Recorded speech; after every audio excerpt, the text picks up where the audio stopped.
Can you please go over questions on when we should notify the providers so we can know the difference? Please, please don't throw a stone at me. Haha. Listen.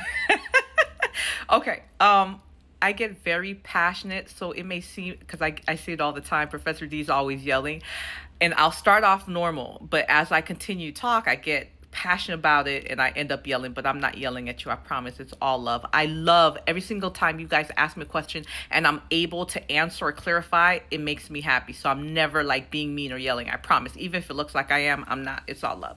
So, that's a good question. And you know what? I'm going to do that. I'm going to provide some examples. I'm going to actually do questions with examples of when you go straight to notifying the healthcare provider. So watch out for that. I'm going to do a couple of videos on that.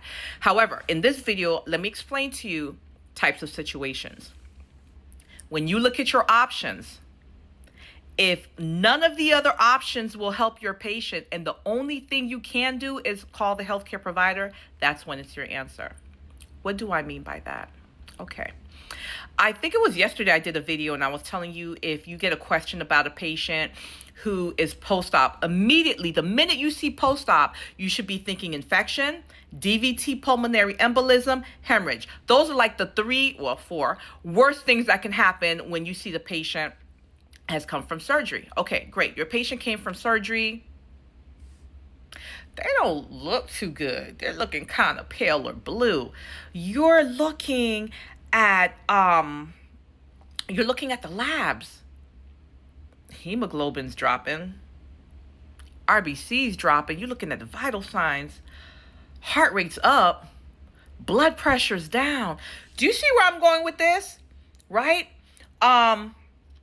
You're assessing your patient visually. You're not seeing anything visually, but you know something's wrong. Most likely patient's got what? Internal hemorrhage, because what I'm seeing is signs and symptoms of what? Hemorrhage. You're looking at urine output. Patient's supposed to be urinating at least 30 mLs per hour, and you see that urine output just going down, down, down, down. Most likely internal bleeding. You don't want that patient to go in shock.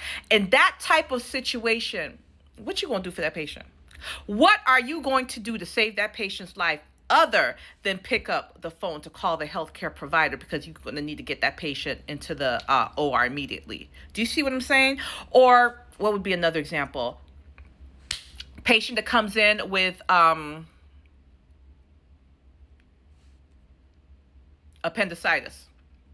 This, by the way, this is you see this scenario I'm about to give you?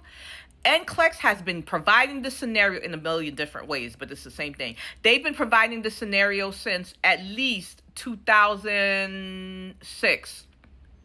We're now in 2025. It hasn't changed. They will ask you the same question a million different ways. So you got a patient that comes in and it's rule out appendicitis. So we think they have appendicitis, but we're not sure. We're running diagnostic tests, but it's rule out appendicitis, right? Remember, patient that we suspect has appendicitis, they're in extreme pain. They're doing this. They're all over the place. They can't sit still because the pain's so bad. They're moving because they're trying to find a comfortable position. They can't sit still. All of a sudden, they're relaxed. All of a sudden, that extreme pain that they felt is relieved. All of a sudden, you're looking at that abdomen, and that abdomen's looking a little larger than it was looking before. What are you suspecting? Rupture. And whenever you suspect rupture of an organ, it doesn't have to be the appendix, any organ, guess what you're doing? Calling the healthcare provider. Because there is no nursing intervention that's going to save that patient's life or even help them. There's no sitting up. There's no repositioning. There's no oxygen. If that patient has a ruptured organ, the only thing that will help them is surgery, right? So you suspect that ruptured organ and you take those vitals and everything's confirming it. You're calling the healthcare provider and that patient's being rushed back to the OR. So there are specific situations where there's nothing you as a nurse can do for that patient. By all means, you're going to call the healthcare provider because you're going to save that patient's life. But always look at your options. And if there's something that you can do for that patient to help that patient before calling the healthcare provider, that's what you're going to do.